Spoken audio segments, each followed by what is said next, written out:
días. Buenos días.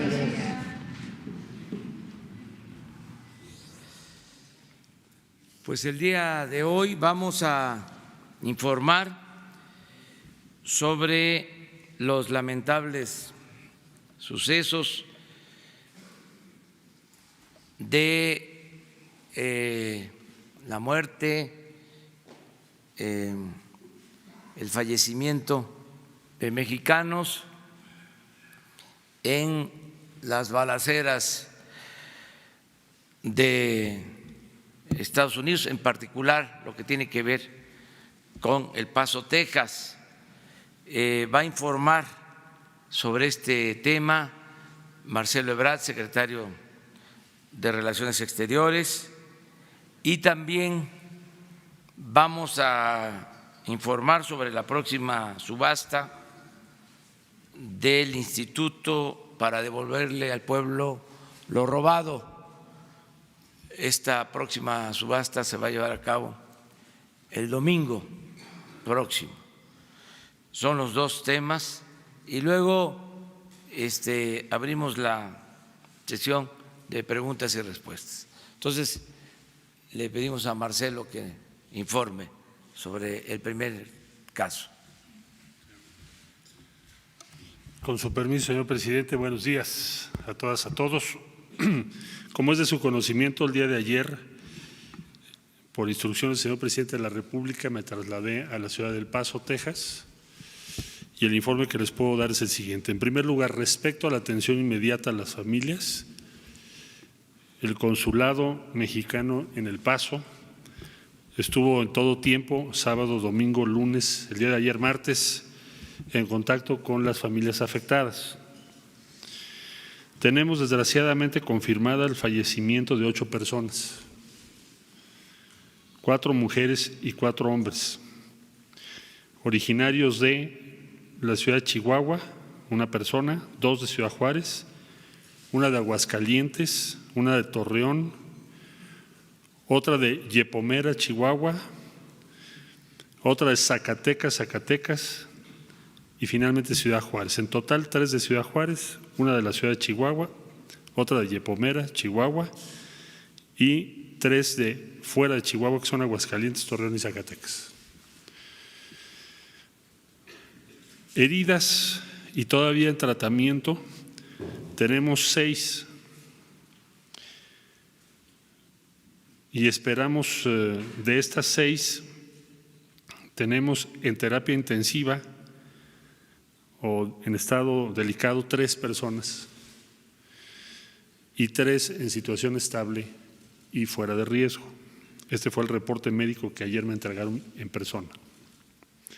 Esto en 2 centros médicos en El Paso. Y se han dado de alta 2 personas, una de 9 años de edad, la más pequeña, y la otra de 60 años de edad. El día de ayer se liberaron los cuerpos de las 8 personas fallecidas, que fue una de las preocupaciones más grandes que teníamos por cuanto al tiempo que muchas veces las víctimas de estos hechos tienen que invertir para recuperar el cuerpo de sus deudos. El día de ayer se liberaron los cuerpos y tenemos ya el apoyo de los servicios funerarios. 5 no van a permanecer en en la ciudad de Ciudad Juárez, sino en diferentes ciudades, y 3 servicios funerarios se llevarán a cabo en Ciudad Juárez. Tuve la oportunidad el día de ayer de conversar personalmente y expresarles la solidaridad y el afecto de todo México a 5 de las familias que tuvieron fallecidos. Las otras 3 no pude hablar con esas familias, pues por la situación en el momento que estaban el día de ayer recibiendo o malas noticias o recuperando los cuerpos de sus deudos. Pero el consulado sí tiene relación con todos. Sin duda es una de las tragedias más grandes que ha tocado vivir a las y a los mexicanos en territorio norteamericano. Recabamos testimonios muy impactantes de las personas que estuvieron ahí. Detalles que hablan de una maldad sin fin de esta persona. Entrar a una tienda Walmart en un día de oferta para el regreso a clases, el Walmart lleno de familias, el tipo con toda sangre fría se puso una especie de audífono para no escuchar las detonaciones ni los gritos de los heridos y literalmente entró y disparó a mansalva sobre las personas, sean estas de 9 años o bebés o familias completas. No creo exagerar si les digo que es la tragedia más grande que hemos visto. Y además el sujeto, con toda intención de atacar a mexicanas y mexicanos o personas de origen mexicano, porque esa tienda es una tienda muy conocida entre nuestra comunidad, que por cierto es una comunidad binacional. Binacional digo porque en Estados Unidos, en El Paso, la proporción de personas que son de origen mexicano o hispano es enorme. Entonces es una comunidad binacional, así me lo dijo ayer el alcalde, a quien también le externé nuestras condolencias y solidaridad. Él ha sido muy claro respecto a las implicaciones que tiene esta agresión a la comunidad de Ciudad Juárez El Paso y fue muy claro también en sus intervenciones. Ayer tuvo también una conferencia de prensa después de hablar conmigo de que es una comunidad binacional y por lo tanto se entiende como una agresión a una comunidad binacional y por lo tanto es inaceptable, rechazable desde cualquier punto de vista. El día de ayer también ratifiqué, reiteré la condena absoluta del Gobierno y Pueblo de México a los hechos. Reiteré, también informé que el día de hoy proporcionaremos a la Fiscalía General de la República todos los elementos con los que contamos hasta este momento, a efecto de que pueda integrarse debidamente la carpeta de investigación que la Fiscalía abrió desde que tuvo conocimiento de estos hechos. Decimos que es un acto de terrorismo porque así está establecido en el Código Penal de México. Y el día de hoy habrá entrevista con el fiscal de distrito y diversas comunicaciones, porque en Estados Unidos procede, pero es una decisión de las autoridades norteamericanas, el terrorismo denominado doméstico, que hoy por hoy es el principal riesgo, según nos dijeron diversas autoridades en los Estados Unidos, dentro del territorio de Estados Unidos. Corresponderá entonces a la Fiscalía General de la República iniciar el procedimiento legal correspondiente. Asimismo, les informo que estamos integrando la información correspondiente, necesaria, para que la Fiscalía pueda participar debidamente de acuerdo a los convenios, tratados internacionales o acuerdos bilaterales, en virtud del fallecimiento de 8 mexicanas y mexicanos. Es decir, se busca que la Fiscalía General de la República tenga acceso a las investigaciones y en su momento al juicio correspondiente. Y eso es muy relevante, por un lado, porque debemos garantizar que se haga justicia. Y también se debe participar y se debe tener la información para respaldar a las víctimas, familiares de las víctimas de este acto terrorista, de esta tragedia. Nos preocupa que otras personas piensen igual que este sujeto. Queremos, y es algo indispensable, hacer y participar en la investigación por parte de la Fiscalía General de la República con el auxilio de la Secretaría a mi cargo para poder estimar si hay vínculos de otras personas con este sujeto y si efectivamente el manifiesto que se publicó es de su autoría. Y todo esto se los externamos ayer a las autoridades norteamericanas. Debo decir que encontramos muy buena disposición. Tan es así que ayer mismo liberaron los cuerpos de las 8 personas. Desde luego, la Fiscalía General de la República y nosotros mismos les mantendremos al tanto del avance de esto que acabo de describir. Habrá también acción legal respecto al arma homicida, un arma de asalto. Sabemos que las leyes norteamericanas son muy permisivas. Me decían que incluso hasta a veces en las propias tiendas se venden armas, tipo Walmart, tipo esas tiendas. Pero no obstante que conocemos esa circunstancia, es nuestra obligación iniciar el proceso legal correspondiente. Y va a ser un tema de perseverancia como muchas otras grandes causas que tenemos que defender. Esta es una causa central, porque perdieron la vida mexicanas y mexicanos. Entonces, lo que en otro momento yo podría darles como una opinión respetuosa, hoy en día es algo distinto. Nos asiste la razón y la ley. Por último, decir que el día de ayer leímos con mucho interés y cuidado el pronunciamiento que se publicó por parte de la Presidencia de los Estados Unidos, donde nos llamó la atención que por primera vez y de manera muy clara se condena al racismo y se establece que el supremacismo blanco es un riesgo e incluso se convoca a actuar en contra del racismo. Por supuesto, nosotros suscribimos eso plenamente y ojalá esa línea política avance en Estados Unidos. Por último, decirles que hemos establecido contacto con los diferentes países que tenemos comunidades en los Estados Unidos para establecer una política de defensa y protección común. ¿Y de defensa de qué? Pues nosotros tenemos que defender la civilización mexicana, nuestros valores, nuestra aportación, pero también tenemos que defender la lengua, la cultura.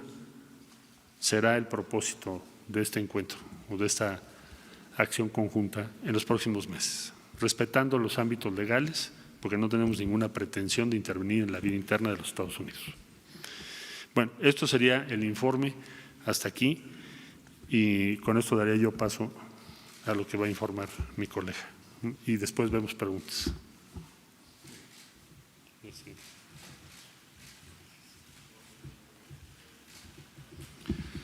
Buenos días, con su venia, señor presidente, y muy buenos días a todas y a todos. El día de hoy vamos a dar a conocer la segunda subasta martillo de bienes inmuebles en el Complejo Cultural Los Pinos como instituto para devolverle al pueblo lo robado. Vamos a presentar las principales características de la subasta, así como un aviso que consideramos de suma trascendencia hacia dónde se van a destinar los recursos que se obtenga, sobre todo de la venta de la casa que está en Lomas de Chapultepec, que perteneció al ciudadano chino-mexicano Chen Li Yigong. Como les comento, la vamos a llevar el próximo domingo a las 12 del día, en lo que ya es costumbre para el Instituto para devolverle al pueblo lo robado, que es el Centro Cultural Los Pinos. Por lo que ello representa, es que estamos llevando hoy las subastas. Ustedes pueden ver, ahí está la casa habitación, está valorada en 95 millones de pesos. Se trata de una mansión estilo francés, situada en Lomas de Chapultepec. Es una casa pues verdaderamente lujosa, ubicada en un terreno de 1,200 metros cuadrados, con una construcción de casi 1,600 metros. Tiene 4 niveles. En el sótano se cuenta con un garage, allí tenían una cava bastante amplia. Ahí estaban botellas, tenían las botellas de vino. Igual tiene un área que es destinado para una planta eléctrica de emergencia. Cuando se va, dado que tiene un elevador, pues cuando se iba la luz, hay una planta eléctrica. Hay 2 cuartos de lavado, cuartos de planchado, cuartos de servicio y cuarto de juegos en lo que sería el sótano. Ahí lo pueden ver, como les comentaba, es una mansión bastante lujosa. En la planta baja tiene un patio descubierto, un gran vestíbulo con escaleras palaciegas. También está una cocina que es amplísima, tiene unos refrigeradores que son bastante famosos, Sub-Zero. bastante lujosa los interiores de la cocina. También tiene una alberca, la alberca tiene un spa, tiene un sauna y tiene un domo que permite controlar la temperatura. En contraposición, en ese mismo piso también se tiene un spa dedicado especialmente para controlar la temperatura del ambiente. En la planta alta están las recámaras, 4 de ellas con balcón, descubierto, vestidor y un baño jacuzzi. Finalmente, en el último nivel se cuenta con un cuarto de baño y un gigantesco salón de entretenimiento con un bar con capacidad para 200 personas, estilo francés, como en la bella época, y una terraza descubierta en el área de la azotea. Todos los acabados y los pisos son de mármol auténtico y cuenta, como les comentaba, con una planta de luz. Ahí pueden ver las características de la casa. Vamos a subastar 25 bienes inmuebles, de los cuales de esos 25, 5 son de la Fiscalía, uno de ellos es la casa. Tenemos de otras entidades transferentes que son el SAT, de Ferronales, de Tesofe y de un fideicomiso que tenemos, Fiderca. En total son 234 millones el precio inicial, pero insistimos, lo que es de suma trascendencia, y ahorita les comento por qué pongo tanto énfasis en la casa, sobre todo por el destino a donde se van a dar estos recursos. Hemos tenido, el SAE ha puesto un módulo para atender a las personas que vayan a ver la casa. El módulo se encuentra fuera de la vivienda. Hemos recibido interés de diversos grupos. Les voy a comentar, algunos embajadores han ido a visitar la casa porque para algunos es de interés adquirir la vivienda para poner la embajada. Otro grupo son los vecinos, algunos vecinos de la zona se han acercado para pedir información, y un tercero son los grupos de inversionistas que también han mostrado interés sobre adquirir la vivienda. Como les comento, el instituto puso afuera un módulo y estamos atendiendo a quien tenga bien pedir información adicional sobre la casa y sobre las características, y además creo que el anuncio hacia dónde se van a destinar los recursos es lo que en esta ocasión tendría la mayor trascendencia. Siguiendo la instrucción puntual del señor Presidente de la República, le ha dado la instrucción al Instituto para devolverle al pueblo lo robado, que los recursos que se destinen por la venta de dicha casa sean destinados a la brevedad posible a alrededor de 150 becas de 20,000 pesos mensuales para los atletas que están ahorita compitiendo en los Juegos Panamericanos. Estos atletas recibirán un estímulo de 20,000 pesos mensuales. Este es un apoyo sin precedentes para lo que sería el deporte de alto rendimiento. Nunca se había dado este precedente de apoyar a los atletas de alto rendimiento. Son alrededor de más de 100 millones de pesos lo que se destinaría a apoyar a estos atletas. Insisto, la instrucción del señor Presidente es dar el apoyo a la brevedad posible en cuanto ellos regresen, y cumplir con ese mandato es lo que el Instituto para devolverlo al pueblo robado daría celeridad y sería expedito el apoyo para dichos deportistas. La subasta, recalco, será el próximo domingo 11 a las 12 del día. Pedimos por favor el apoyo de la ciudadanía, de quien tenga bien la adquisición de dichos muebles, sobre todo la casa. Solicitamos el apoyo, la solidaridad, y en esta ocasión para apoyar atletas de alto rendimiento. El instituto seguirá haciendo las subastas con sentido social, que es la nueva estrategia del Gobierno federal para el impulso de diversos aspectos, bajo las directrices del señor Presidente de la República. Y pues esperamos a todas las personas, por favor, que compren nuestras bases. Tienen hasta el viernes 9 del presente para comprar las bases, ya es de conocimiento. ¿Dónde las pueden adquirir? Las pueden adquirir en las oficinas del SAE, en sus delegaciones regionales. Donde no hay oficinas del SAT, lo pueden adquirir en Telecom, en Chedraui, en tiendas de conveniencia, 7-Eleven, y cuesta 100 pesos el poder participar. Insisto, es una subasta abierta, martillo, quien tenga bien lo puede hacer. y adicionalmente se pagan unas que le llamamos garantía de seriedad. Entonces, pues recalcar el llamado a la ciudadanía a que participe. Es una subasta de suma trascendencia en esta ocasión para apoyar el deporte de alto rendimiento. Muchas gracias. Bueno, pues nos organizamos para iniciar la sesión de preguntas, respuestas. Solo voy a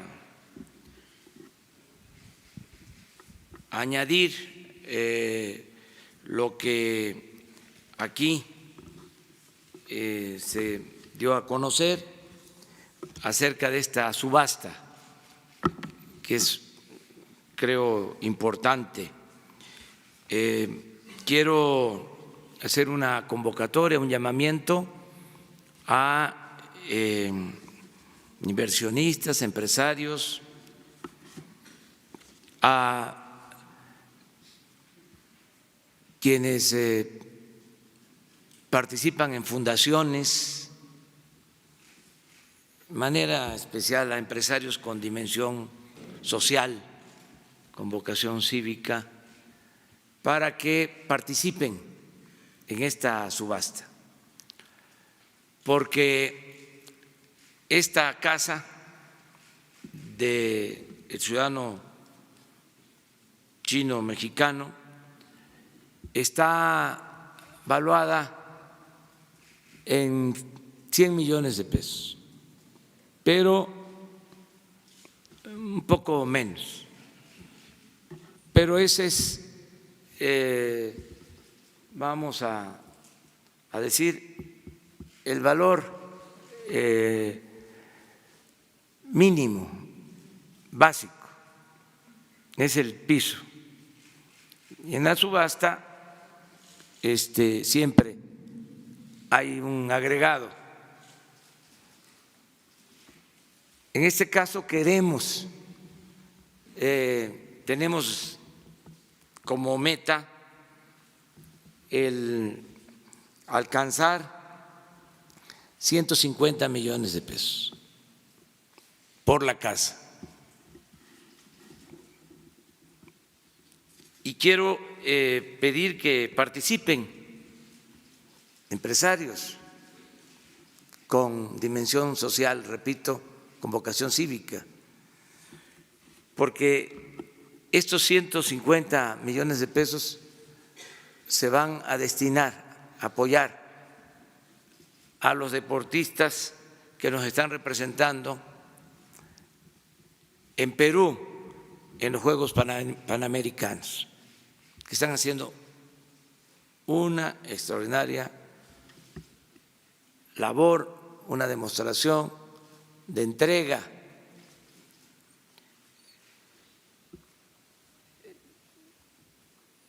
Se llevan ya 21 medallas de oro y en el medallero estamos bien situados. Falta esta semana, terminan los Juegos el domingo. Es muy probable que se rebase lo que hemos obtenido en competencias en el extranjero. Me refiero a Juegos Panamericanos.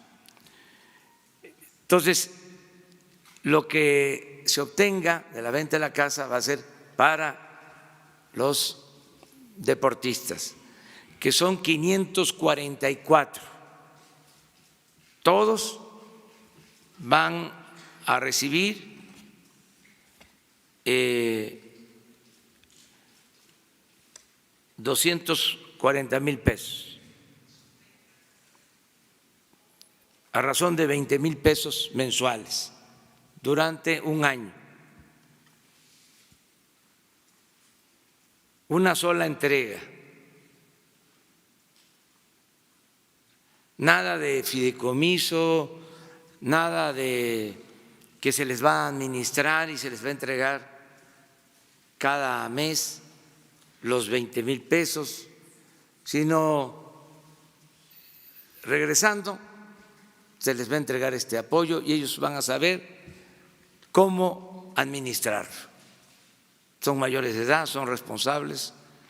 Hay la mala costumbre de ver al ciudadano como menor de edad y de que el gobierno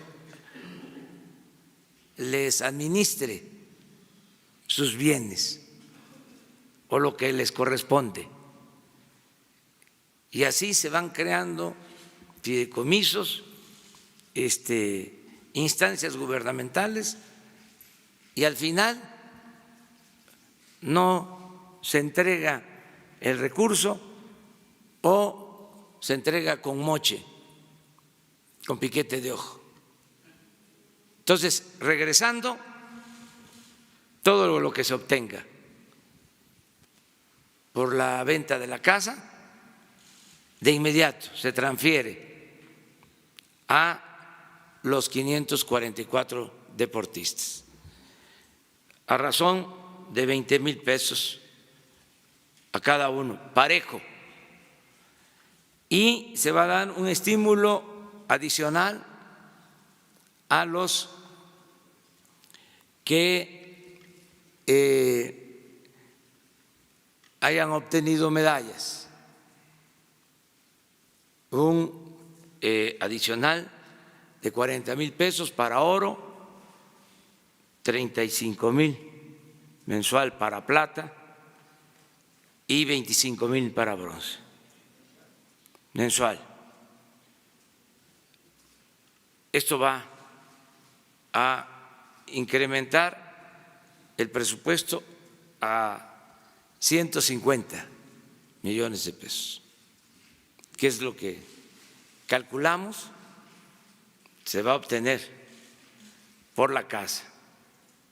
Entonces, llamo a las fundaciones, a los empresarios, a que nos ayuden y que el lunes próximo podamos aquí informar sobre este tema, cuánto se obtuvo, quién compró la casa. Aquí vamos a entregar el certificado de compraventa y vamos a empezar a hacer los trámites en la Secretaría de Hacienda, de modo que cuando regresen los deportistas, también la semana próxima, se les entreguen sus apoyos. Estamos también contemplando, pero eso va a salir de otra fuente de financiamiento, el apoyar a entrenadores, que son muy importantes.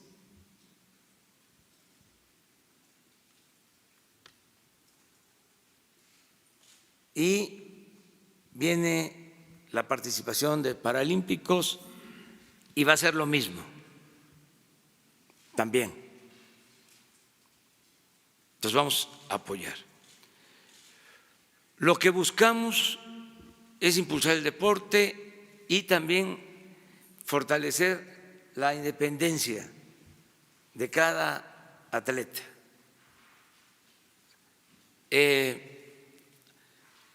Fortalecer lo que ellos han venido haciendo. Ellos han salido adelante por su esfuerzo, por el esfuerzo de sus familias, por el esfuerzo de patrocinadores y muy poco apoyo por parte del gobierno. Entonces, ahora, manteniendo su independencia, su libertad, se entrega de esta forma este apoyo para que no haya dependencia y ellos sigan, desde luego, trabajando, entrenando para lo que viene después Japón, y que de esta manera cada vez tengamos mejores resultados. No solo es apoyar el deporte de alto rendimiento, estamos haciendo también un esfuerzo para apoyar el deporte en general, concibiendo el deporte como medicina preventiva. Todos tenemos que hacer deporte para evitar enfermedades y se están promoviendo todos los deportes amateurs y se dan facilidades en todos los casos para fomentar el deporte. Esta es la información complementaria que queríamos transmitir.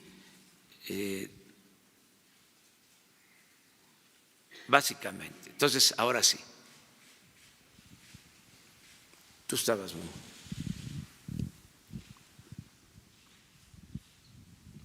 Buenos días, señor presidente, señor canciller, director. Carlos Montesinos de la Hoguera. Si me permite, una pregunta para el canciller Ebrard y otra para usted sobre las acciones que se están realizando por el tema del paso. Si ya se envió la nota diplomática al gobierno de Estados Unidos, cuál es su contenido y si va a acudir hoy a la Fiscalía para dar seguimiento a este tema.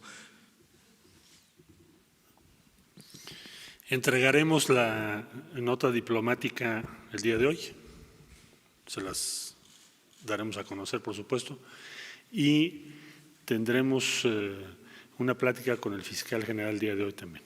¿A qué hora iría, perdón? Bueno, no voy a dar a conocer en este momento el horario porque no lo tengo confirmado, pero en el transcurso del día con mucho gusto. Okay. Muchas gracias. Y, señor presidente, buen día otra vez.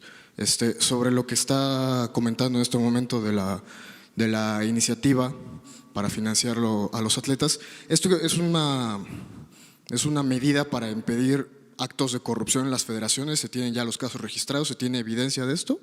¿O a qué se debe este movimiento de su parte? Mire, yo he llegado a la conclusión de que todo lo que podamos entregar de manera directa a la gente es más seguro, es más eficaz. La intermediación está muy echada a perder. Se echó a perder la intermediación en el periodo neoliberal. Y esto me lo aconsejan los ciudadanos, mis asesores, aunque no les guste a mis adversarios. Lo repito, el pueblo sabio, el pueblo que tiene un instinto certero, me dice: no nos regrese el dinero, no nos entregue el dinero a través de intermediarios porque no llega. Entonces, una característica del nuevo gobierno es que todo lo que podamos va a ser entregado de manera directa, de la tesorería de la Federación al beneficiario, porque se atrofió el gobierno, se corrompió, se burocratizó. No es solo un invento el hablar de un elefante echado, reumático, mañoso. Ese es el símil, eso es lo que terminó siendo el gobierno. Por eso estoy pidiéndole a la gente que me ayuden a empujar el elefante. Ya lo paramos, pero es un cuerpo de avance lento y hay que empujarlo entre todos. Pero lo mismo sucedió con la llamada sociedad civil, organizaciones sociales, bueno, las llamadas organizaciones no gubernamentales que recibían recursos, fondos del gobierno. Es un contrasentido cómo asociaciones no gubernamentales que dependen del gobierno, que reciben dinero del gobierno, pero que además no rinden cuentas, no les entregan los recursos a la gente. En el mejor de los casos se queda el dinero en asesores directivos, en viáticos para ir a cualquier país del mundo. Entonces, una característica del nuevo gobierno, de la Cuarta Transformación, es entregar todo de manera directa. Otra situación es, entre menos administración que exista por parte del gobierno de los fondos que corresponden a los ciudadanos, mejor. Fíjense, si hay un investigador en el CONACYT,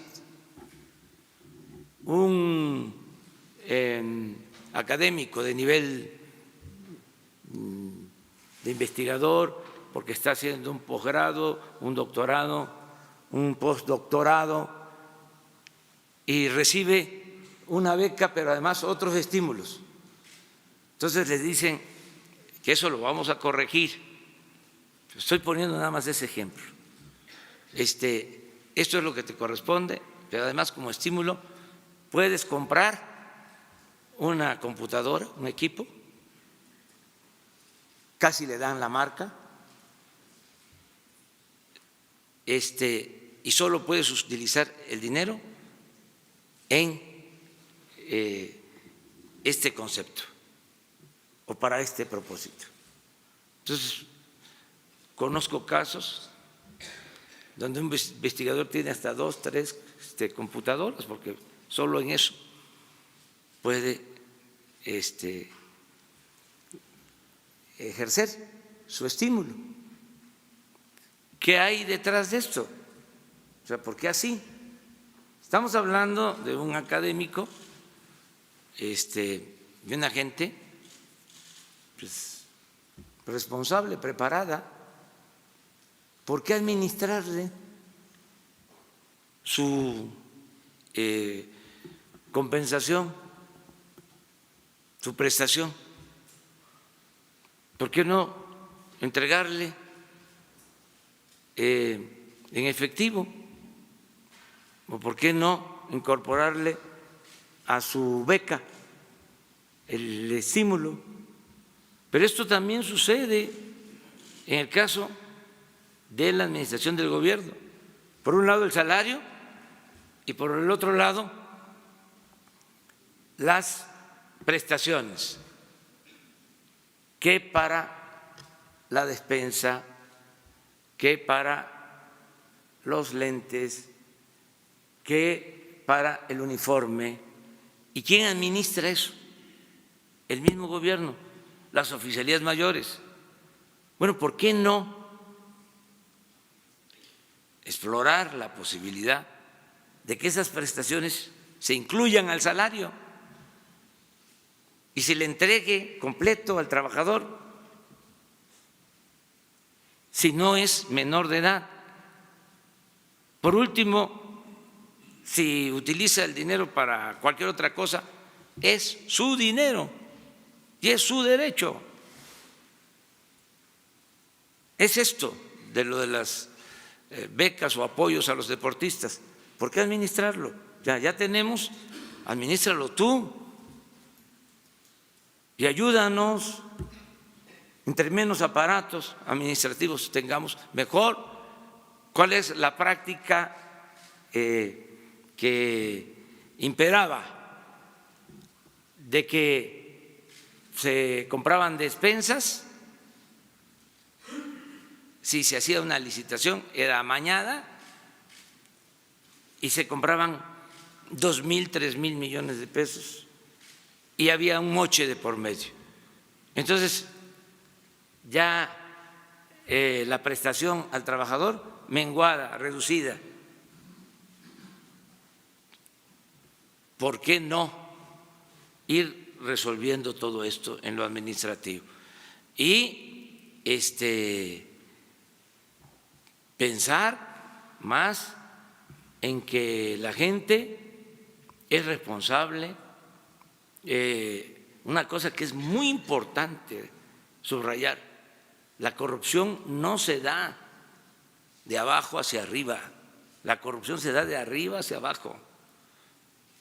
No es cierto eso que llegaron a sostener, que la corrupción era parte de la cultura del pueblo de México. Eso es un error y una infamia. Eso es una gran mentira. En el pueblo hay muchos valores, en la sociedad, que además eso es lo que debemos de aprovechar para regenerar la vida pública. Entonces, ese es el tema, independientemente de si hay investigaciones o hay sospecha de corrupción. Para todo lo mejor es entregar de manera directa a los beneficiarios. Hay cosas que no se pueden, pero si se va a hacer un camino rural, ¿por qué no lo hace la gente? Que es muy complicado hacer un camino. En todos los pueblos hay ingenieros, hay maestros albañiles, se da trabajo en los pueblos, queda ahí el presupuesto, se reactiva la economía, tiene un efecto multiplicador. Claro, la burocracia dice, me refiero a la burocracia corrupta, no a la burocracia en general, a la que le tengo respeto, pero siempre salen con que no tiene capacidad técnica la gente para hacer el camino, para hacer un aula. Ahora vamos a entregar también así los apoyos para el mantenimiento de las escuelas, directo a las escuelas, a las sociedades de padres de familia, donde estudian sus hijos. Ellos van a manejar los fondos para que la escuela esté en buenas condiciones, porque si bajamos el presupuesto por todas las instancias gubernamentales, no llega ni un bote de pintura, no llega nada. Y esto nos va a ayudar mucho a ir acabando con la corrupción de arriba hacia abajo, porque vamos a limpiar. Ya empezamos arriba, pero tenemos que ir todos ayudando para limpiar de corrupción el país. Y si me permite una más, señor presidente, ya que habló de salud preventiva en este momento, usted ya nos ha hablado en repetidas ocasiones de su estado de salud, de la condición en la que se encuentra, repite constantemente que está al 100. Sin embargo, el PRI en la Cámara de Diputados impulsa una ley para que el titular del Ejecutivo tenga que dar a conocer a detalle su condición física, sus padecimientos, sus malestares y las consecuencias que esto pudiera tener. Si tiene una opinión al respecto, algún comentario sobre lo que está impulsando el revolucionario institucional. No tengo problema, le puedo mandar mis análisis clínicos y estoy bien y de buenas. Miren, se cuestiona mucho, ¿no?, el que tenga hipertensión. Esa es mi enfermedad, eso fue lo que me llevó al infarto.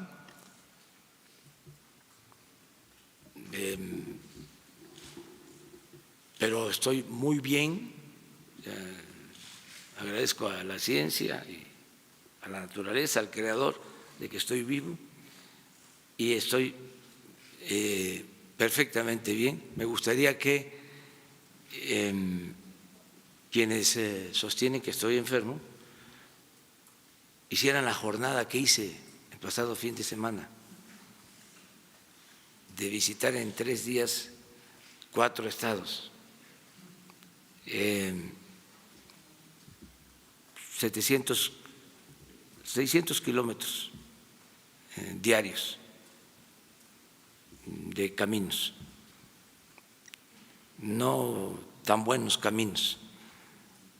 Entonces me gustaría que ellos hicieran eso, a ver cómo, si iban a levantar temprano el lunes para seguirle. O sea, acerca de mi edad, pues ya se sabe, tengo 65 años, pero me siento muy fuerte y la edad ayuda. Primero, la edad es un estado de ánimo, no es un asunto físico, biológico, y ayuda mucho por la experiencia. Ahí les dejo de tarea que investiguen qué edad tienen los gobernantes de las naciones, de los países de mayor importancia económica y política. Yo soy un chamaco en comparación a ellos. Muy bien.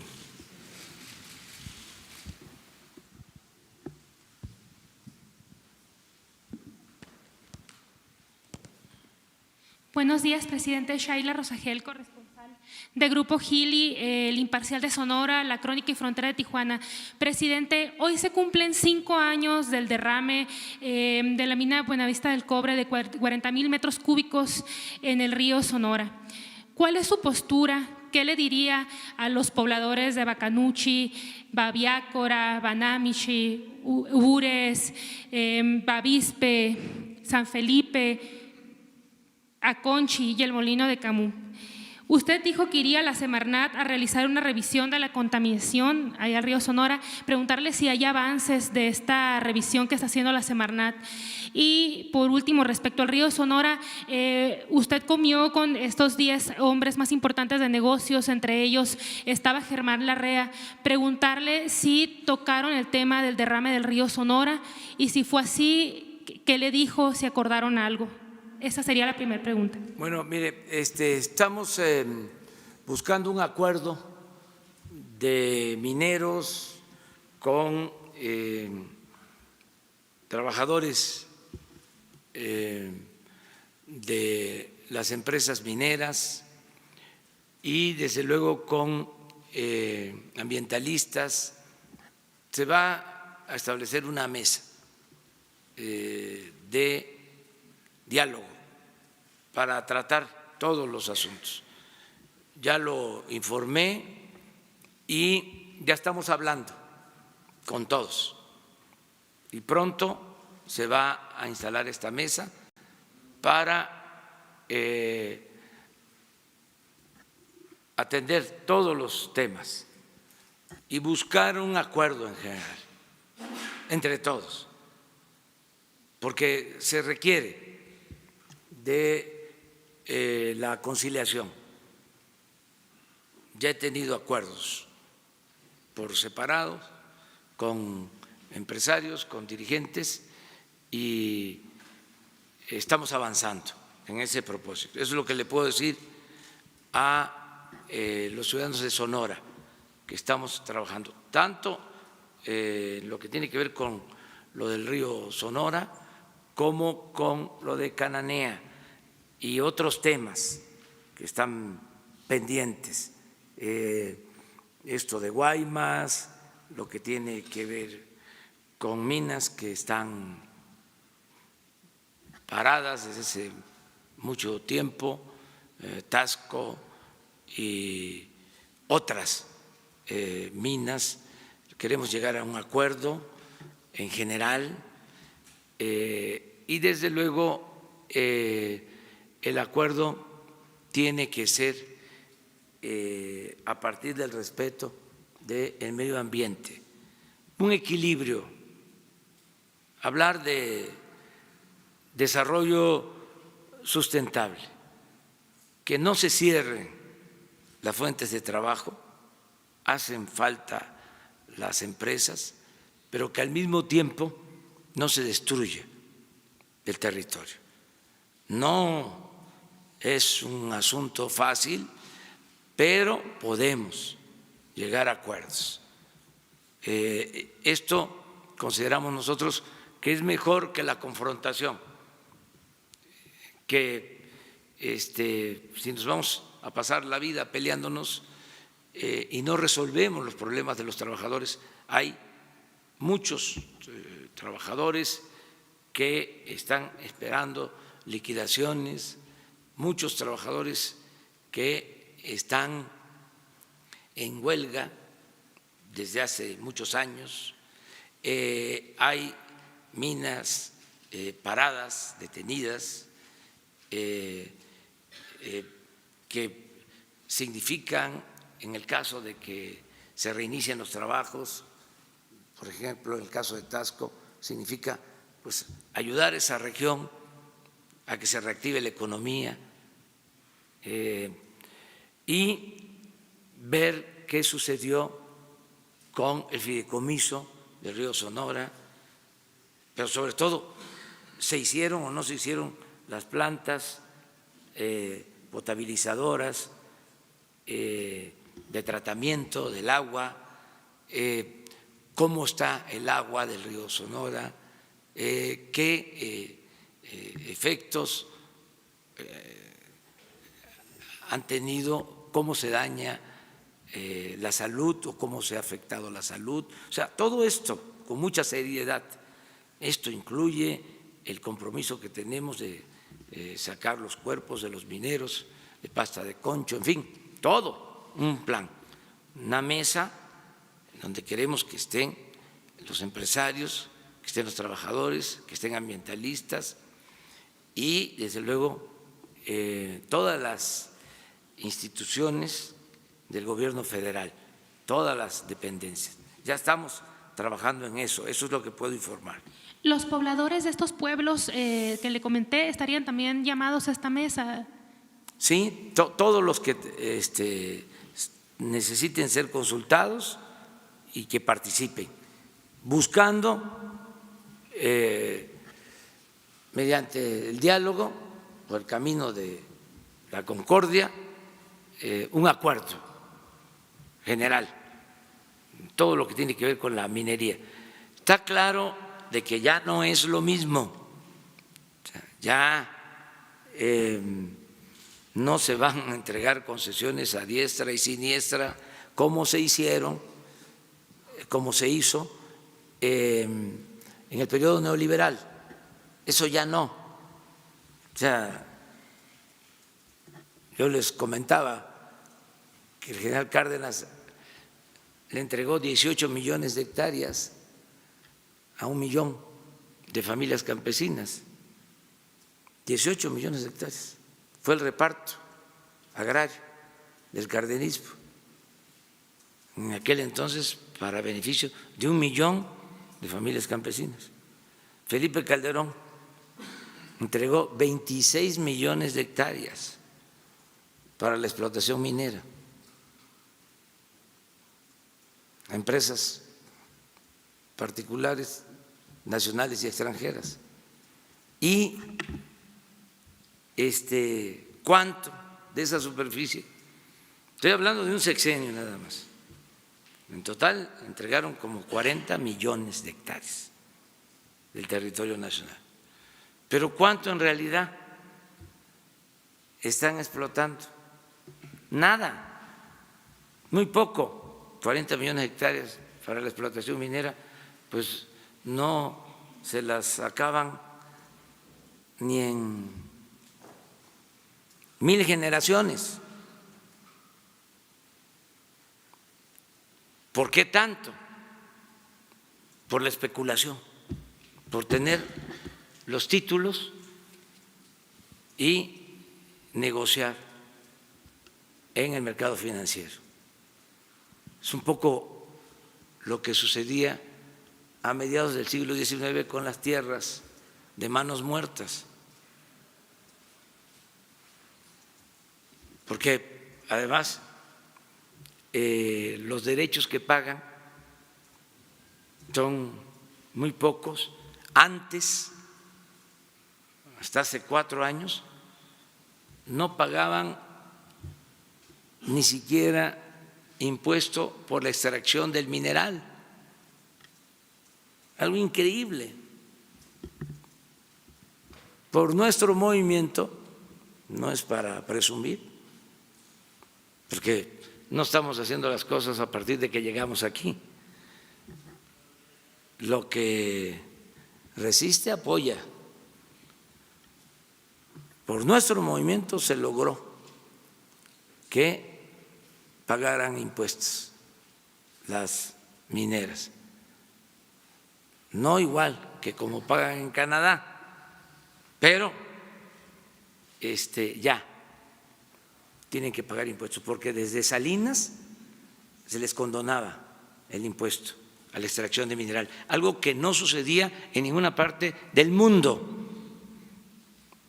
Entonces, bueno, ya está claro de que son nuevas reglas, pero también no se van a cancelar contratos, no queremos que se cierren las minas que están produciendo, queremos que haya empleos, que haya trabajo. Yo voy a los pueblos, acabo de ir a Parral hace relativamente poco, y la demanda de la gente era en el sentido de que se estaba cerrando una mina y que les estaba afectando mucho porque no tenían trabajo. Una mina, por cierto, de el grupo Carso, y le hice un llamado a Carlos Slim para que se procurara que no se cerrara la mina. Siento que fui escuchado en ese sentido, porque la misma gente pidiendo de que haya fuentes de trabajo. Entonces tenemos que buscar el equilibrio. Por eso yo creo que todo se resume en el concepto de desarrollo sustentable, es decir, crecimiento, empleo, pero cuidando el medio ambiente, cuidando la naturaleza. Presidente, en Sonora ha habido bastantes balaceras y tiroteos en sitios públicos en los últimos días. ¿Qué información tiene de lo que está ocurriendo en el estado y de qué forma se está coordinando la federación con los gobiernos municipales y estatales? Hay buena coordinación con el gobierno del estado en esta materia y en otros temas, con la gobernadora de Sonora, y acerca de la violencia, todos los días estamos tratando este tema. Le voy a pedir a Alfonso Durazo que informe sobre la incidencia delictiva en Sonora. Él tiene toda la información, con mucha objetividad, qué está pasando en Sonora.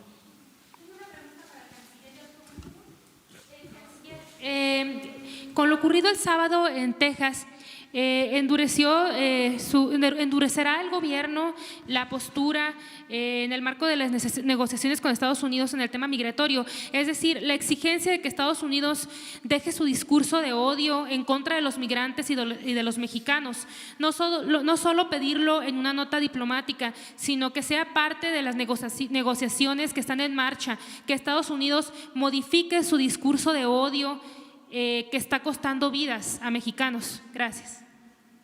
Bueno, lo acabo de señalar y viene explicado de una manera más clara en la nota diplomática, pero el planteamiento que está haciendo México de tipificar los hechos como terrorismo van a tener muchas implicaciones que se van a ir viendo en los próximos días y semanas. Y la acción que el Gobierno de México va a emprender en contra del tema de armas también va a tener muchas implicaciones. Yo lo que le diría a ustedes, que con mucho gusto más tarde les vamos a compartir la nota diplomática, así como una vez que tengamos acuerdo con el fiscal general de la República, pues iremos dando a conocer, sobre todo la Fiscalía, las implicaciones que tiene lo que le acabo de decir. Lo más importante es que nosotros no lo consideramos, dada la naturaleza de los eventos y la tragedia, como un hecho aislado en sí mismo, sino como parte de un acto de terrorismo. Y sobre eso vamos a insistir, y me parece que es lo más sólido y drástico que podemos hacer el día de hoy, y también lo más efectivo, que no quede en una declaración, sino en un proceso legal.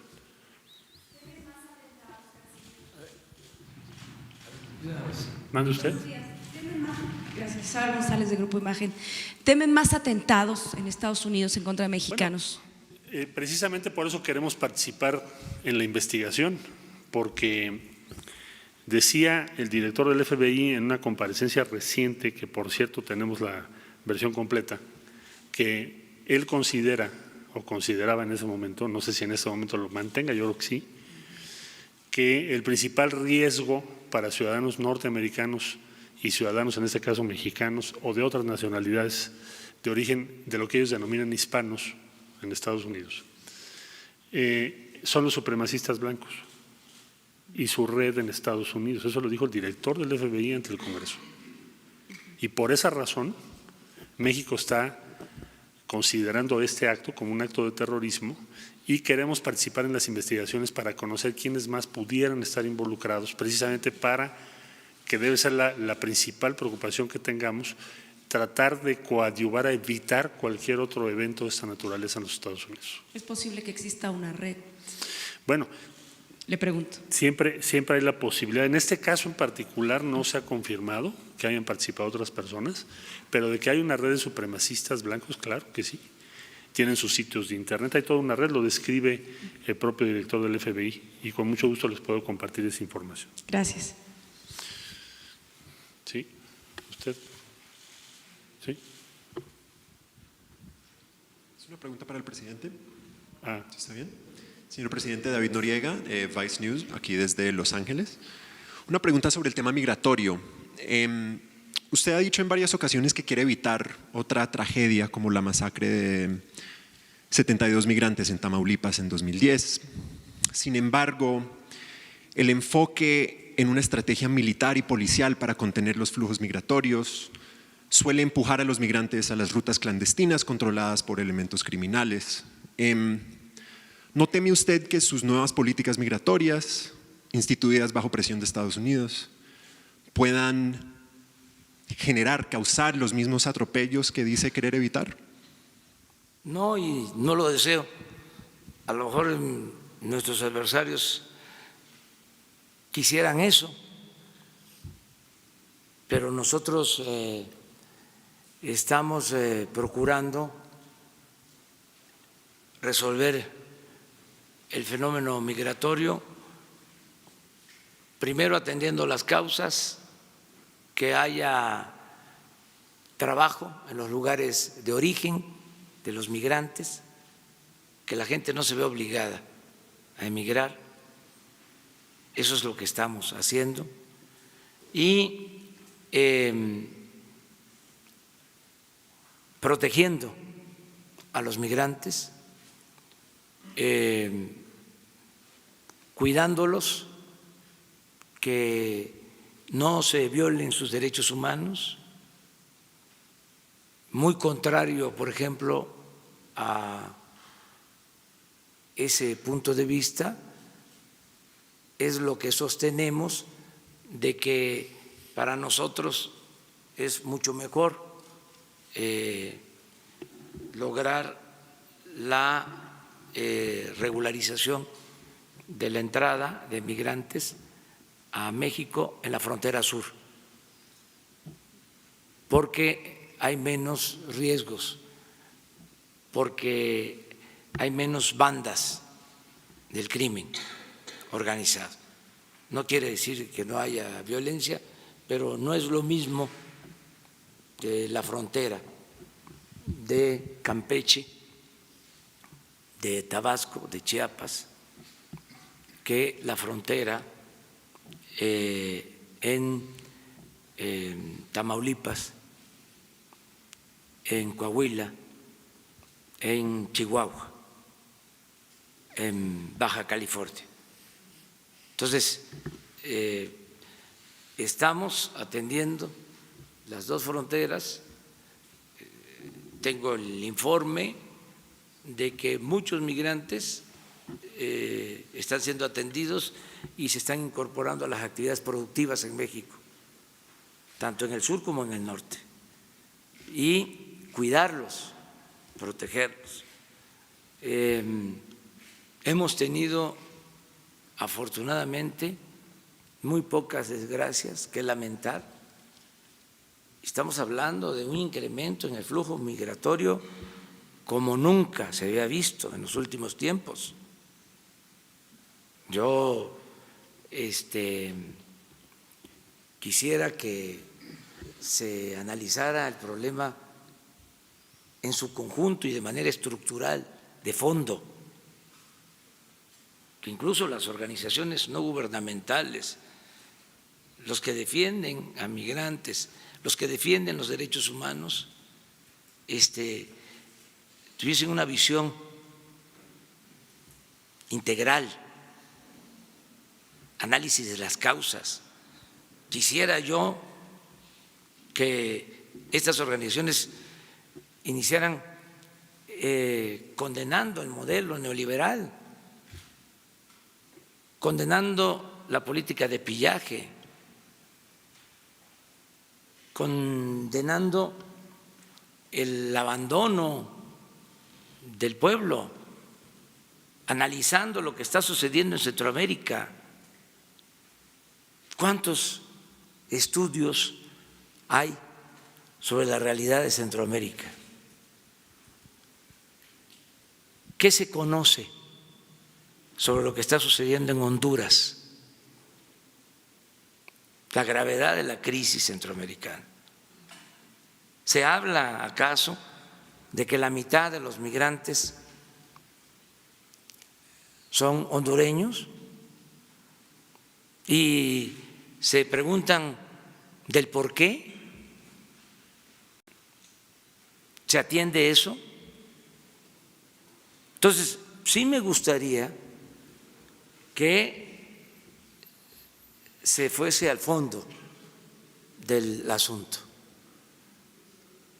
y que no nos confundan. Nosotros no somos represores, no somos conservadores, no somos de derecha, no sostenemos que los problemas sociales se resuelven con medidas coercitivas. Nosotros sostenemos que la paz y la tranquilidad son frutos de la justicia. Esa es nuestra filosofía, nuestra doctrina. Entonces, todo lo que estamos haciendo es para proteger a los migrantes. Fíjense que no hemos nosotros culpado a otros países, a otros gobiernos. Lo que estamos haciendo es ayudando a otros países, a otros gobiernos, para atender el problema. Y aquí hemos hablado en otros tiempos también de la otra cara de la moneda, grupos conservadores, porque los extremos se tocan, hablando de que no deberíamos de apoyar a los migrantes, también queriendo promover la xenofobia en nuestro país. A todo eso le hemos cerrado el paso. lo hemos enfrentado, porque México es un país solidario, fraterno, siempre. Entonces, sí estamos muy cuidadosos. Hoy hablamos de eso, precisamente, porque sabemos de que nuestros adversarios conservadores, aunque a veces se disfracen de radicales, de defensores de derechos humanos, son en realidad muy conservadores, muy partidarios de mantener el statu quo y se dedican no a transformar la realidad, sino a analizar la realidad y a administrar los dolores y las desgracias y los conflictos de los sistemas autoritarios. Esa es una de las peculiaridades de la llamada sociedad civil. El padre de la sociedad civil de nuestros tiempos es el conservadurismo. Hagan un análisis de cuáles son las organizaciones de sociedad civil en México y van a estar todas vinculadas a los potentados. ¿Usted considera que el control de los flujos migratorios es fundamentalmente una cuestión administrativa civil o una cuestión militar y de seguridad pública? Es un asunto legal, está en nuestras leyes y está en las leyes de cualquier país del mundo. Si usted va a cualquier país, pues tiene que registrarse. Eso está en nuestras leyes y eso es lo que estamos haciendo. Nada más. Es un asunto legal y al mismo tiempo, pues es un asunto social y humano. Entonces estamos buscando la manera de resolver el fenómeno migratorio, lo que corresponde a nosotros, de la mejor forma posible y lo hemos logrado. Lo hemos logrado bastante bien, sin aspavientos, sin rasgarnos las vestiduras, con seriedad y con responsabilidad. Y ahí vamos bien en eso. A ver, vamos allá. Hola, presidente. Buenos días. Gaspar Vela, de Grupo Radio Centro. Ayer el Coneval dio a conocer que en México hay 52.4 millones de personas pobres en su informe. Me gustaría saber qué cifra de personas en situación de pobreza se compromete usted a dejar una vez que termine el sexenio. Y en segundo lugar, el canciller alertaba hace 2 semanas del tráfico de armas de Estados Unidos a México. ¿Qué tanto ha influido esto para que no se logre todavía la reducción de índices delictivos en el país, presidente? Bueno, no he visto el reporte completo del Coneval, lo voy a revisar. Lo que sí le puedo decir, independientemente de los números, de lo cuantitativo, es que el objetivo del gobierno, el objetivo principal es combatir la pobreza. Son 2 cosas como estrategia del gobierno. Primero, acabar con la corrupción y al mismo tiempo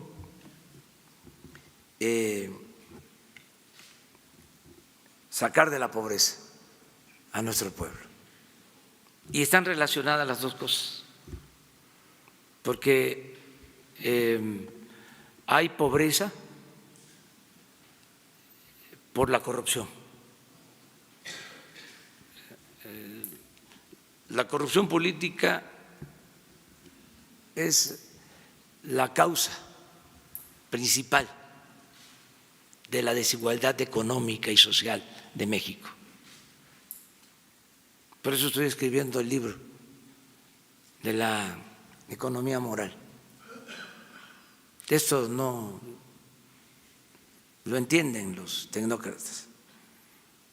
Pero el principal problema de México es la corrupción y eso nos ha llevado a la desigualdad monstruosa que se padece, y a la pobreza, y a la inseguridad, y a la violencia.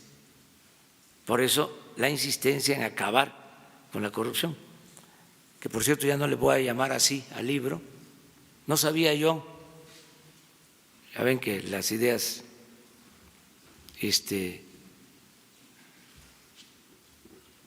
no son del todo nuevas en la historia de la humanidad, siempre se tratan estos temas.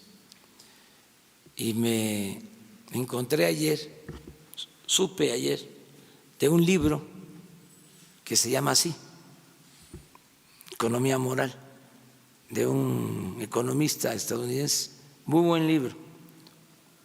Me hicieron una reseña, lo voy a buscar, pero ya no puedo ponerle así al libro. Esto me pasó hace como 20, 25 años, escribí un libro que le puse Entre la historia y la esperanza.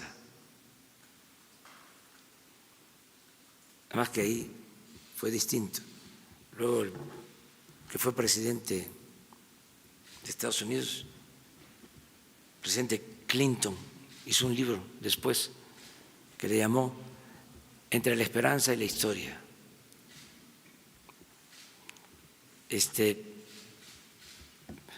Ahora ahí se los dejo de tarea, ayúdenme. La idea es eso, la economía moral. Cómo los neoliberales no toman en cuenta variables tan importantes como el bienestar.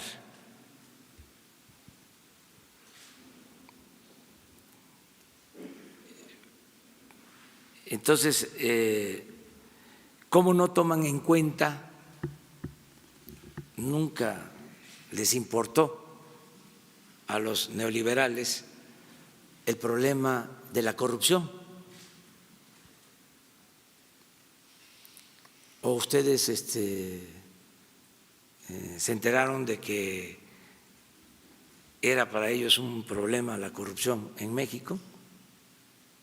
Nunca. Hasta la fomentaron.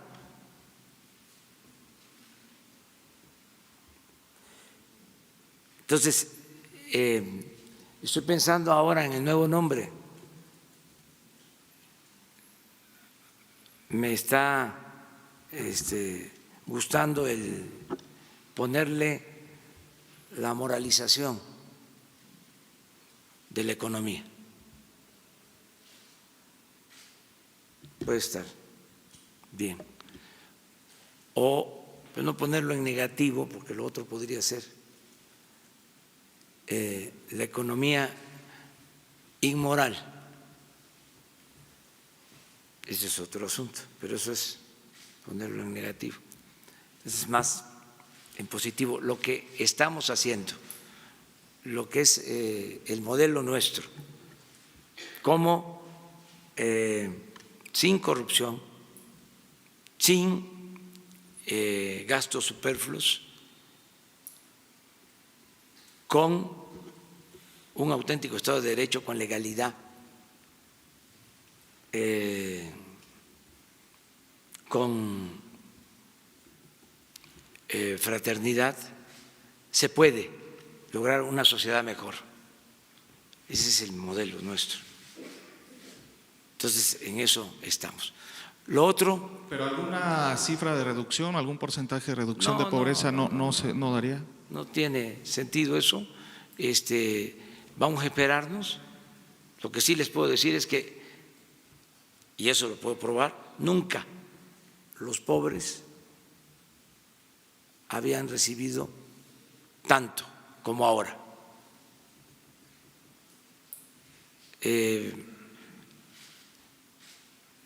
Alrededor de 300,000 millones de pesos para programas de bienestar, como nunca.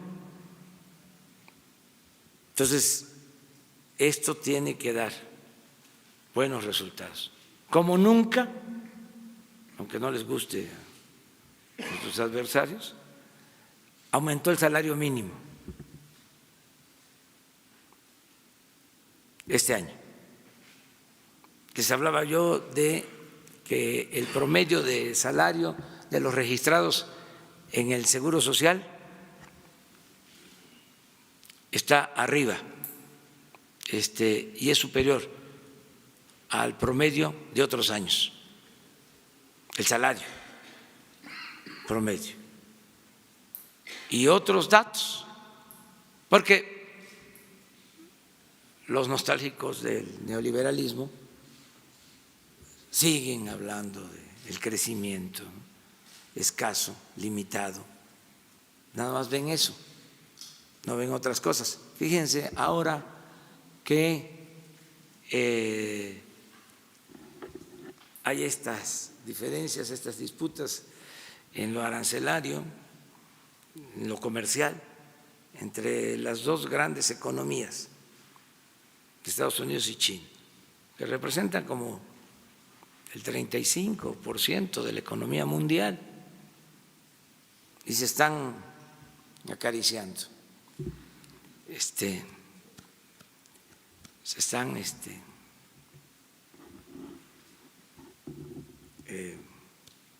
confrontando, poquito afortunadamente, ¿no? Pero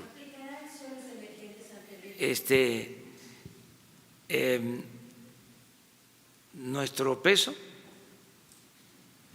llevábamos el primer lugar en apreciación de nuestra moneda en el mundo. Con esto nos bajaron Japón, el yen se fortaleció. En Asia solo esa moneda, todo lo demás se cayó.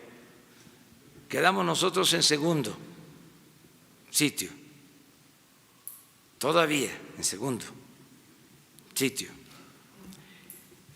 Y estamos resistiendo, porque fue fuerte lo de ayer. Bueno, lo que empezó el jueves con estas medidas arancelarias, la respuesta de China. Ojalá haga un llamado a que se dialogue. No beneficia a nadie la guerra comercial. Esto afecta a la economía mundial. Se tiene que buscar el arreglo, la conciliación, porque no es solo las diferencias entre Estados Unidos y China, las dos principales economías del mundo, es que pasan a afectar al resto de las economías y, desde luego, a la economía mundial. Entonces, nosotros estamos resistiendo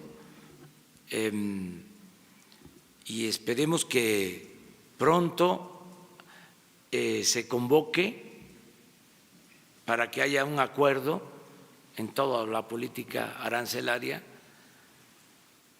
que no afecte divisas, que no afecte la economía en su conjunto. Eso es lo que estamos haciendo. Y también es importante que se haga el recuento, se analice de cómo, en vez de ir a la confrontación cuando había la amenaza de los aranceles en contra de México, se buscó el acuerdo. Este señor, el secretario de Relaciones Exteriores, Marcelo Ebrard, y una comisión hicieron un trabajo excepcional, de primera, porque si por aranceles se están generando estos desequilibrios en el mercado financiero mundial, que es Estados Unidos, China, imagínense en una confrontación de aranceles de Estados Unidos y México. Eso no conviene. Entonces, por eso celebro mucho el que se haya logrado un acuerdo que se está cumpliendo, y celebro el que se haya optado por mantener una política de respeto con el gobierno de Estados Unidos y de cooperación con el gobierno de Estados Unidos. Porque cuando se está de dirigente de un partido, cuando se está sin una responsabilidad de Estado, pues entonces se puede actuar de otra manera, pero un jefe de Estado, un jefe de nación tiene que actuar con responsabilidad y con prudencia y hacer lo que más conviene al interés general. Entonces, salimos bien de ese difícil momento y esto nos ha estado ayudando, y ahora lo que espero hacia adelante es que se apruebe el tratado en Estados Unidos, y hay condiciones para eso. Nos conviene que se apruebe el tratado de libre comercio con Estados Unidos y con Canadá, y vamos bien, y hay buen ambiente, y creo que pronto se va a firmar, se va a aprobar ese acuerdo en Estados Unidos. Sobre el tema del tráfico de armas y la incidencia delictiva, presidente, ¿qué tanto ha influido para que no se haya reducido todavía esta incidencia delictiva en el país? Pues es algo que influye, pero que no es lo único, ¿no? ¿En qué porcentaje más o menos influiría esta situación? Pues sí, influye porque la violencia en México, sobre todo lo que tiene que ver con homicidios, está relacionado con la existencia de la llamada delincuencia organizada, de las bandas. Y estas bandas pues utilizan armas de alto calibre, ilegales, que entran por de contrabando al país. Entonces sí hay una influencia. Entonces todo este tema de las armas, Marcelo lo está tratando. Incluso aquí lo dijiste, ¿no? La vez pasada, antes de estos lamentables hechos, ya se había dado a conocer esta situación. Yo solo comentarles, porque también aprovechar, ¿no?, para ir refrescando la memoria, porque a veces se produce una especie de amnesia. Nosotros no hemos permitido la entrada de armas,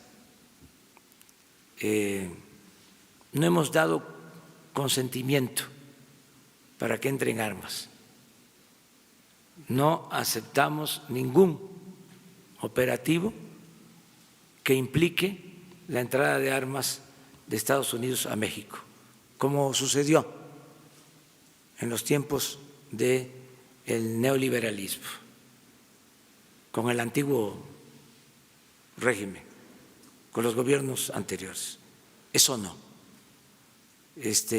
No hay acuerdos debajo de la mesa. Ayer lo mencionaba yo en Valle de Bravo, porque este tema, siendo nosotros muy respetuosos de la independencia de el país vecino, del gobierno estadounidense, este tema no lo han tratado bien, con todo respeto, ni republicanos ni demócratas. Esa mala experiencia que tenemos nosotros del operativo rápido y furioso se presentó cuando estaban en el gobierno en Estados Unidos los que ahora son opositores. Entonces, hay que ver las cosas con mucha objetividad y no inmiscuirnos, porque también siempre se busca que tomemos partido en otros países. Por eso es sabio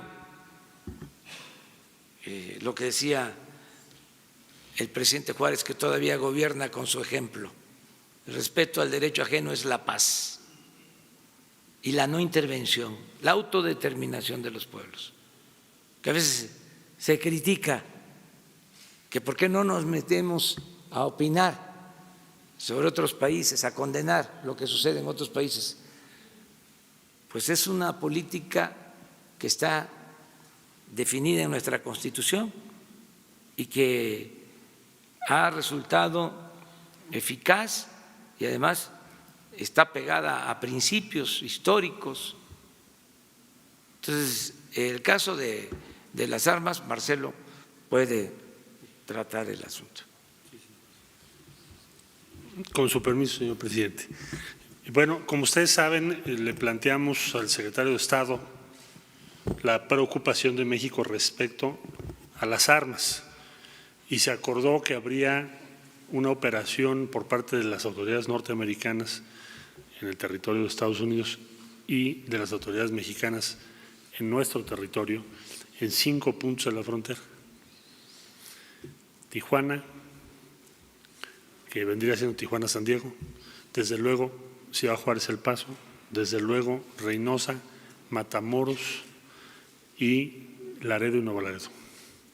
Entonces, eso ya está acordado y para nosotros es una prioridad. ¿Por qué es una prioridad para México? Y es la pregunta de usted. Bueno, el Gabinete de Seguridad nos instruyó a la Secretaría de Relaciones Exteriores de plantear esto porque se considera que hay 3 elementos determinantes. Uno son armas, otros capacidad de reclutamiento y otros capacidad de financiamiento o utilidad o disposición de efectivo. Para el caso de la capacidad de reclutamiento hay una serie de programas y de iniciativas que el Gobierno de la República ha tomado de gran alcance. Menciono Jóvenes Construyendo el Futuro, pero hay otras que tienen que ver incluso con medidas en la propia frontera, como reducción de impuestos y otras, o las iniciativas de infraestructura en el sur del país. Para el asunto de los recursos también hay otra serie de iniciativas a cargo en particular de la Unidad de Inteligencia Financiera. Y para el caso de las armas, el informe que tenemos y que se presenta es que más del 70% de las armas provienen o son de fabricación norteamericana. Por lo tanto, sí es sumamente relevante obstaculizar, reducir y controlar ese tráfico de armas hacia México. Cada arma que pasa a México puede ser autora o participar en un homicidio o más. Por eso es prioritario. Y vamos a seguir insistiendo en eso. Y como ustedes lo notarán en nuestra nota diplomática, lo volvemos a poner ahí y va a ser todo el tiempo una insistencia de México. Bueno, 2 más, ¿no? Para me voy a ir a…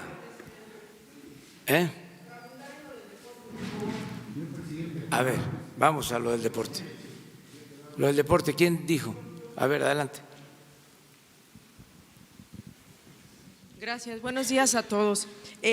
Presidente, le quiero preguntar, este anuncio que hace de otorgar estos recursos a los atletas, ¿significa que va a desaparecer el fideicomiso FODEPAR, que ya no van a recibir el dinero que actualmente reciben a través de este fideicomiso, o además de lo que ya reciben por FODEPAR, van a recibir los recursos que usted acaba de anunciar? En ese sentido, también preguntarle si el dinero, los 240,000 pesos que van a recibir, ellos se lo pueden gastar, como usted dice, en lo que quieran, o de ahí tienen que financiar, no sé, parte de sus viajes, sus campamentos.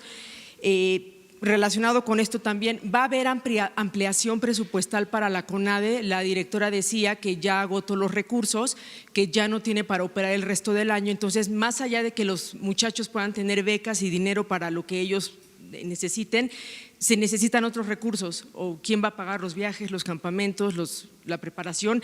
Y la última pregunta que le haría es, en esta entrega de recursos, ¿está considerando los Juegos Olímpicos de Tokio? Y cuando usted dice los montos que va a repartir de manera pareja, significa que, por ejemplo, atletas que no van a ir a participar en Tokio porque sus deportes no son olímpicos, pueden incluso estar recibiendo más dinero que los que sí van a participar. Le pongo, por ejemplo, el caso de Paola Longoria. Paola Longoria es raquetbolista. Ella recibe actualmente una beca de 60,000 pesos a través del FODEPAR. Además de esos 60,000, va a recibir sus 240,000. Ella está programada para ganar 3 medallas de oro. Eso significa que usted le tendría que dar adicionalmente 120,000 pesos mensuales. Entonces, el monto está muy disparado. Ella no va a Juegos Olímpicos porque su deporte no es olímpico. Briseida Costa, sin embargo, peleará por ir a Juegos Olímpicos. Acaba de ganar el oro panamericano. Ella recibe una beca de 20,000 pesos. Si le da los 240,000 va a tener eso, pero va a seguir recibiendo sus 20,000 de FODEPAR, solamente va a recibir los 40,000 mensuales que le van a tocar por la beca. O sea, ¿me podría un poquito detallar cómo va a ser? Y qué bueno que me preguntas, porque si no, algunos son capaces de decir, se terminan las becas del programa de estímulos que ya existe y ahora se sustituye por lo que se va a recibir de la venta de la casa del ciudadano chino-mexicano. Pues es importante la aclaración. Los programas continúan. Esto es adicional. Eso quiero que quede claro. Sigue el mismo sistema de apoyo a atletas, sus becas, todo lo que reciben. Si la CONADE requiere más presupuesto, lo va a tener, porque es prioritario el deporte. Esto es independiente. Y si por sacar más medallas obtienen más estímulos, yo no le veo problema. No veo ningún problema. Aquí lo importante es que esta casa que se recuperó, vamos a decir, y que cuesta cuando menos 100 millones, queremos que se venda en 150 y con eso apoyar a los 544 deportistas. Eso es lo más importante. Ya vamos a afinar para que sean justos los apoyos, o sea, pero en general estamos partiendo de que los 544, 20,000 pesos mensuales y además darles un adicional a los que obtienen medallas. Eso un año. Si hablamos nada más de los 544 deportistas, son alrededor de 150 millones de pesos. Ese es el plan. Más o menos, ¿de qué monto sería la ampliación presupuestal para CONADE? No sabemos, eso lo tendríamos que ver ahora que regrese Ana y ver cuánto se requiere. Miren, yo tengo como experiencia el que un buen desempeño en el gobierno no depende necesariamente del presupuesto que se maneje. Y es claro, ¿cuánto manejaba de presupuesto la Secretaría de Comunicaciones y Transportes el año pasado? o en el sexenio. Y los beneficios que hubieron, muy pocos, porque imperaba la corrupción. El problema de México no es el presupuesto. El problema de las secretarías, de la CONADE, no es el presupuesto. El problema es la corrupción y el mal manejo de los fondos. Entonces, no les va a faltar lo necesario. No sabemos cuánto, pero no se van a quedar sin recursos. Presidente, ¿y está considerando, por ejemplo, parte de esos recursos destinarlos en el laboratorio antidopaje que acaba de anunciar que ya cerró? Sí, puede ser. No, esto no. Esto es directo para los… No, en la ampliación presupuestal para sí, CONADE, claro, o sea, que todo, se pueda salvar el laboratorio. Todo lo que se requiera, todo lo que se requiera. Y finalmente, si tiene algún avance… Perdón. Imagínense, ¿quiénes estaban antes ahí en el deporte? ¿De director de la CONADE? ¿No es el que estuvo de comisionado en Michoacán? Sí, Alfredo Castillo. Bueno, ya. No, nada más decirle si tiene algún avance de la investigación que está haciendo. Es que yo sí les pido, por pública. favor, con todo respeto, no nos comparen. O sea, es que eso calienta. O sea, quieren medir con la misma vara. Ahora sacaron de que aquí en Presidencia íbamos a comprar chorizos de no sé cuánto dinero. Yo no como chorizos, lo digo con todo respeto. O sea, creo que es un alimento muy bueno, o sea, extraordinario. Yo soy más de la butifarra de allá de Jalpa. Se las recomiendo. Y tampoco me gusta la moronga azul. No soy de la moronga azul. Entonces, no nos confundan. O sea, ayer también en el Reforma, de que una empresa de las hijas de funcionarios de Pemex, a ver cuál es ahí el problema. Nosotros no vamos a permitir que nadie haga negocios al amparo del poder público. En el caso de Reforma, con todo respeto al señor Junco, que no me confunda, no soy Salinas. Porque eso sí calienta. Entonces, esto es lo del deporte, no se va a dejar de apoyar al deporte, ni a la cultura, ni al cine, y mucho menos a los pobres. Esos son los predilectos por el bien de todos, primero los pobres. Estos son los cambios que se están llevando a cabo y este apoyo es muy importante porque, insisto, lo que hacen los deportistas, me consta, es por el esfuerzo de ellos mismos, de sus familiares. Antes hasta hacían boteaban para tener recursos y poder ir a participar. Entonces,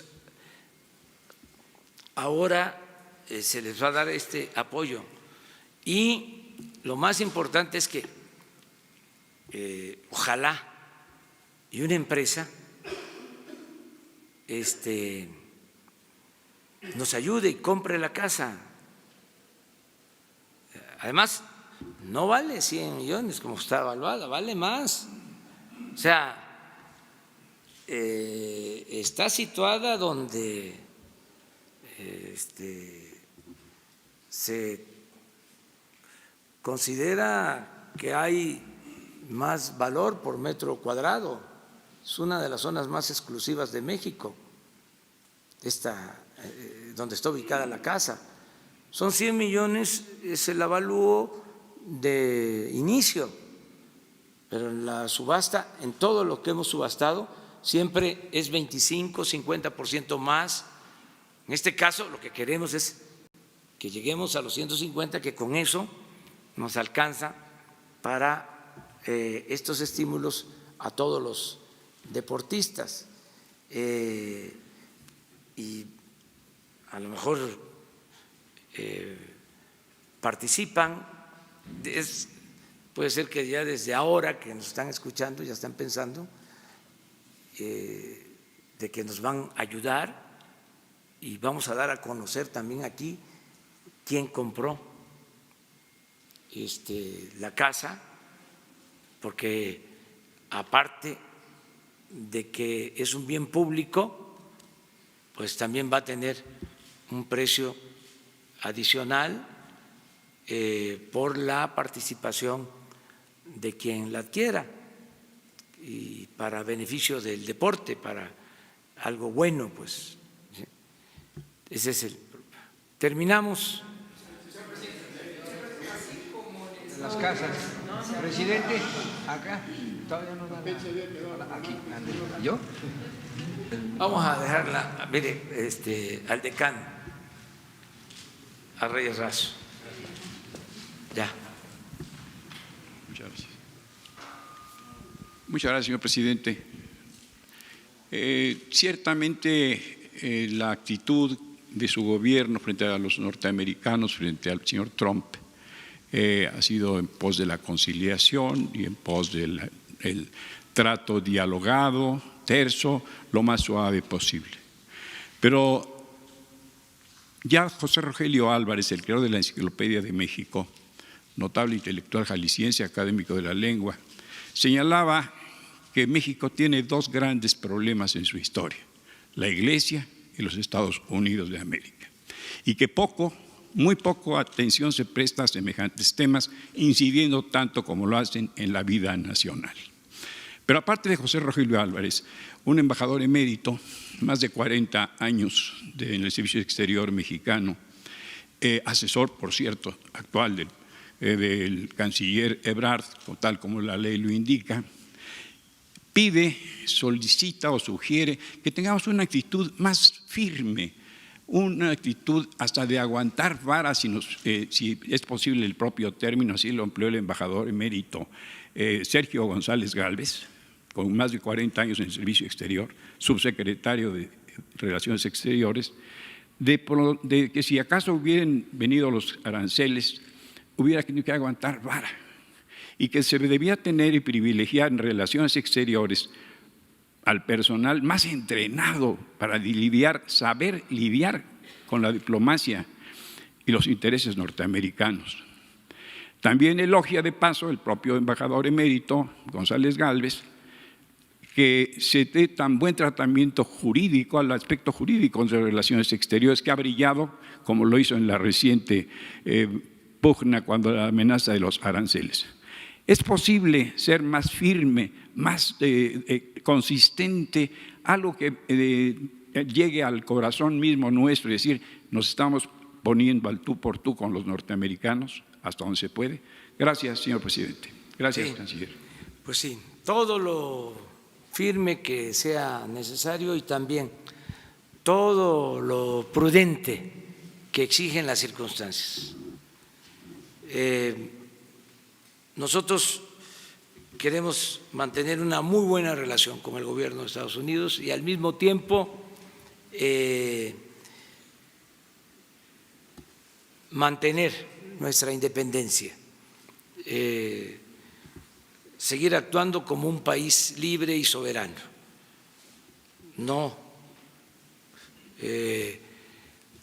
como una colonia o como un protectorado. México es un país libre, independiente, soberano. Tenemos que cuidar mucho la relación con Estados Unidos. Y sí, en efecto, es una relación importante, clave, históricamente está más que demostrado.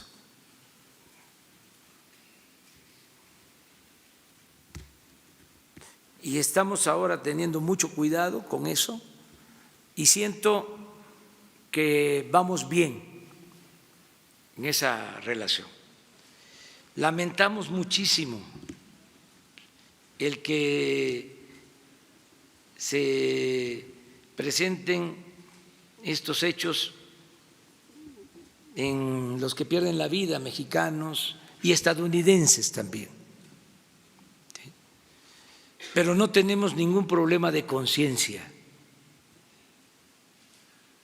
porque nosotros siempre hemos sostenido que no deben de utilizarse medidas coercitivas, que no se debe de apostar a la fuerza, que no se puede fomentar el odio, que no se puede azuzar a los pueblos para rechazar a extranjeros, a migrantes. Y hemos sido muy claros en eso, pero no estamos como para estar diciendo te lo dije.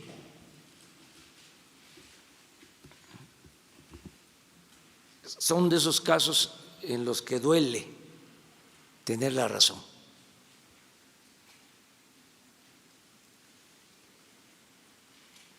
No meternos en los problemas internos de otros países. Hay procesos electorales en Estados Unidos, hay elecciones y no queremos ser partícipes, ni mucho menos utilizados. Tenemos nuestra propia política, precisamente por nuestra independencia y por el respeto a nuestra soberanía. Y estoy muy satisfecho con el trabajo, el papel que está haciendo Marcelo Ebrard como secretario de Relaciones Exteriores. Me ayuda mucho, descanso mucho en su conocimiento, en su capacidad, en su experiencia, en su manejo político diplomático. Me ayuda muchísimo, porque yo conozco la historia del país y conozco la historia de las relaciones internacionales, conozco la historia de la relación de México y Estados Unidos desde el Gran Zarpazo o desde antes, y lo he estudiado y conozco cómo ha sido nuestra relación. Pero no puedo estar en todo, además para eso es el secretario de Relaciones Exteriores y yo tengo que ocuparme también de lo interno. Además sostengo que la mejor política exterior es la interior, arreglar la casa, limpiar la casa, porque si nos va bien en México, nos van a respetar afuera, siempre. Cuando hay un gobierno corrupto, no solo le faltan el respeto los de adentro, sino también los de afuera. Si hay un gobierno honesto, se adquiere mucho respeto en el ámbito internacional, sin necesidad de tanto protagonismo, sin necesidad de estar asistiendo a todas las cumbres, estar participando en todos los foros. Eso es asunto de los internacionalistas, de los diplomáticos, que, por cierto, y como tú lo has dicho, son muy buenos los mexicanos. La diplomacia mexicana es de lo mejor que hay en el mundo y son los que están ayudando en relaciones, y yo les recuerdo a ustedes que a lo mejor no se sabe porque está dedicado a la administración pública y a la política, pero Marcelo es egresado del Colegio de México y su especialidad es precisamente la de la política exterior. Entonces, por eso está en este cargo y lo está haciendo muy bien. Nos vemos mañana. Nos vemos mañana. Mañana. Muy bien.